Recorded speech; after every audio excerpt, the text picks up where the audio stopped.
जय Hind everyone. Daksham military school में आप सभी का स्वागत है। मैं Vivek Parashar, chairman of Daksham military school. और आज हमारे बीच में दो बच्चे आए हुए हैं, सूर्यदेव सोम जिसका selection Jat regimental centre Bareilly में रेसलिंग के लिए हुआ था, और देव पंवार जिस बच्चे का सिलेक्शन किरकी पुणे के अंदर हुआ था। तो आज हम आपको बताएंगे कि किस तरह से इनकी life army boy sports company, जहाँ पर 8 से 16 साल के बच्चों का सिलेक्शन होता है, रहती है। अभी ये वैकेंसी गर्ल्स के लिए आनी भी स्टार्ट हो गई है। एयरफोर्स नेवी में भी ये वैकेंसी स्टार्ट हो गई है।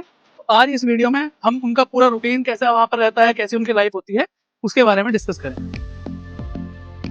God bless. Welcome to Daksham military school. Suryadev Som, welcome भाई साहब। सूर्यदेव सोम जिसका सिलेक्शन जाट रेजिमेंटल सेंटर में हुआ था, जो कि रेसलिंग के लिए बच्चा सेलेक्ट हुआ था वहाँ पे, और देव पंवार जो कि बीजी सेंटर खिड़की में बच्चे का सिलेक्शन हुआ था। हाँ बच्चों, तो कैसी तैयारी चल रही है तुम लोगों की वहाँ पर? अच्छी चल रही है सर। तो दोनों की पढ़ाई, जैसे तुम तो जाट रेजिमेंटल सेंटर बरेली में हो, तुम बीजी सेंटर में हो, तो दोनों की पढ़ाई एपीएस वगैरह से होती है ना? एपीएस वगैरह से। ठीक है। तो क्या रूटीन रहता है तुम लोगों का वहाँ पर? हमें सुबह 5:30 बजे उठते हैं, 5:30 से 6 बजे प्रैक्टिस के बाद 2 घंटे की प्रैक्टिस रहती है 8 बजे तक। तो फिर 8 बजे प्रैक्टिस से छूटने के बाद फिर नहाते धोते हैं, फिर नहाने के बाद फिर नीचे मैच में जाना पड़ता है नाश्ता करने। फिर नाश्ता करके फिर 9 बजे क्लास में होती है, क्लास में जाना पड़ता है। 9 बजे से लेकर 1 बजे तक क्लास रहती है। क्लास के बाद फिर हम क्लास से ब्रेक होता है हमारा। ब्रेक होने के बाद फिर हम 1:30 बजे हमारी मैच खुलती है। हमारी मैच खुलने के बाद हम वहाँ पे खाना खाते हैं। खाना खाने के बाद फिर हमें ऊपर रेस्ट करते हैं 4 बजे तक। 4 बजे से लेकर फिर 6 बजे तक हमारी दोबारा प्रैक्टिस चलती है। प्रैक्टिस से हम 6 बजे छूटते हैं। तो गेम कौन सा है तुम्हारा? मेरा गेम रोइंग रोइंग है। तो दोनों टाइम रोइंग की प्रैक्टिस चलती है? जी सर। ठीक है। फिर शाम का क्या रूटीन होता है? शाम का 6 बजे प्रैक्टिस से छूटने के बाद फिर 1 घंटा सेल्फ स्टडी करते हैं। जब मंदिर पेड़ होते हैं मंदिर में जाते हैं, या लाइब्रेरी होती है लाइब्रेरी में जाते हैं। तो बाकी गेम भी खेल लेते हो ना? जी सर। सेंटर्स में बाकी गेम भी होते हैं? जी सर। चलिए सूर्यदेव सोम से जान लेते हैं इनका क्या रूटीन रहता है। सूर्यदेव सोम, थोड़ा अपने बारे में बताओ बेटे, और अपने रेजिमेंट के कैसा रूटीन रहता है, थोड़ा उस बारे में बताओ। हमारा जाट रेजिमेंट सेंटर का सुबह 6 बजे से पालन और 6 से 8 प्रैक्टिस रहती है, और 8 बजे आने के बाद अपने लाइन में वर्किंग और नाश्ते के लिए जाते हैं, और नाश्ता करके आने के बाद अपने लाइन डिसिप्लिन और नहा धोकर अपना 8 बजे आकर अपना 9:30 बजे क्लास, 9:30 से 12:30 बजे तक हमारी क्लास रहती है।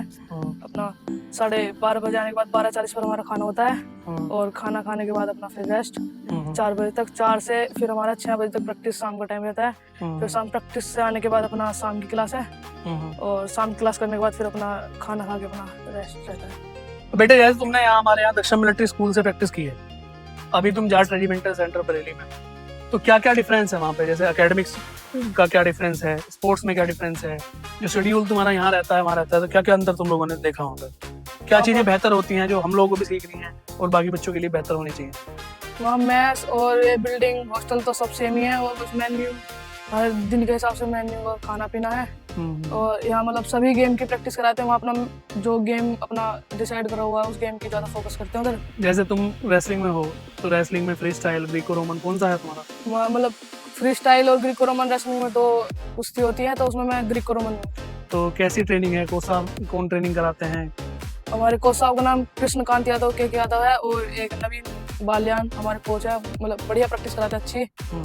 और तो अभी क्या एवेन्यूज होते हैं? मान लिया अभी जैसे तुम लोग वहाँ पे प्रैक्टिस कर रहे हो, तो उसके बाद में क्या सफलता के चांसेस हैं? क्या तरीका से आगे आप सेलेक्ट होते हैं?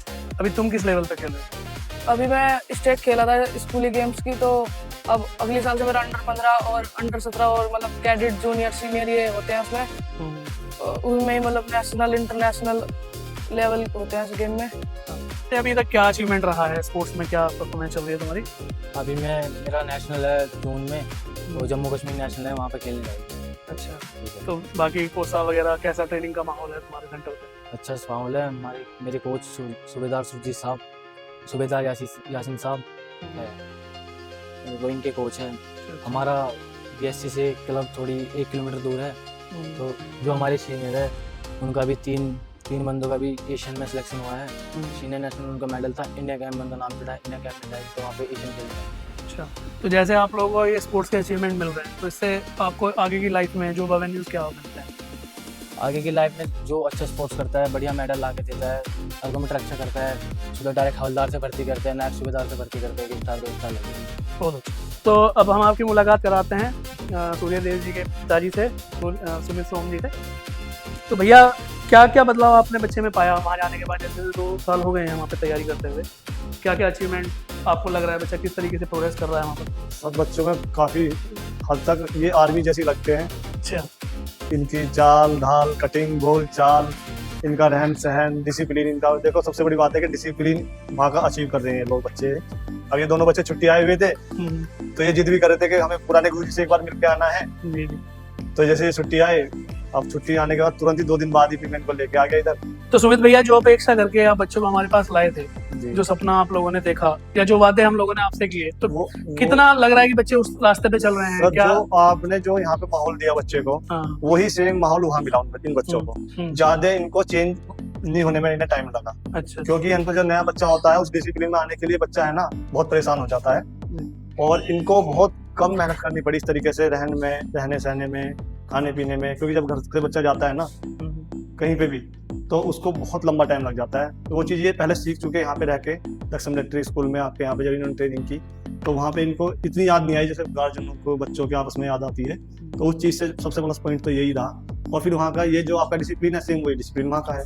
तो आप जैसे सूर्य देव के पिता हैं और देव भगवान के मौसा जी आप लगते हैं, आप दोनों के सेंटर में विजिट करते रहते हैं, तो जैसा कि आप हमारा कैंपस देख रहे हैं, क्या क्या डिफरेंस है जैसे बोर्डिंग में बच्चों का? नहीं सर, बोर्डिंग से यही मैथ्स का सिस्टम उनका है, ऐसे ही आपका है, ऐसी रहन सहन जो यहाँ पे है, बेड वगैरह ऐसे ही वहाँ पे लगते हैं। अच्छा। हम लोगों ने तो जैसे यहाँ पे गर्ल्स का बोर्डिंग भी स्टार्ट कर रखा है, बॉयज का अलग है हमारा, ये दूसरे वाली बिल्डिंग जो है।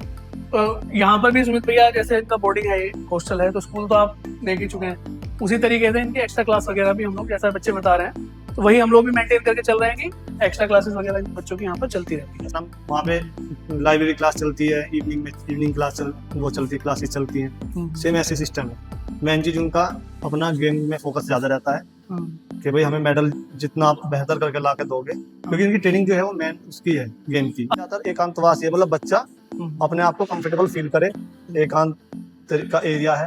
अब यहाँ तो हम लोगों ने इनका डिवीजन कर रखा है सुमित भैया, जो बच्चे पढ़ाई वाले हैं उनको अलग फैसिलिटी है, उनके रहने की, खाने की, उनकी पढ़ाई का रूटीन अलग होता है, क्योंकि आपके बच्चे हमारे पास में स्पोर्ट्स के लिए आए, स्पोर्ट्स के लिए आपका रहता है कि पढ़ाई लिखाई में कम ध्यान है, पर खेल कूद में ज्यादा है, तो उस माध्यम से ये लोग सेलेक्ट हुए।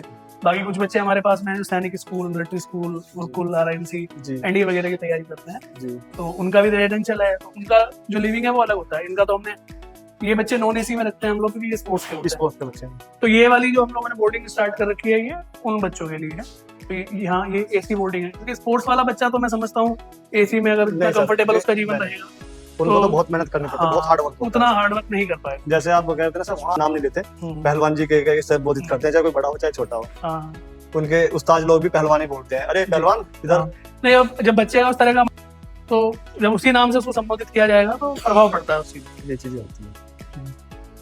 Dream, believe, achieve. Daksham Military School, Meerut.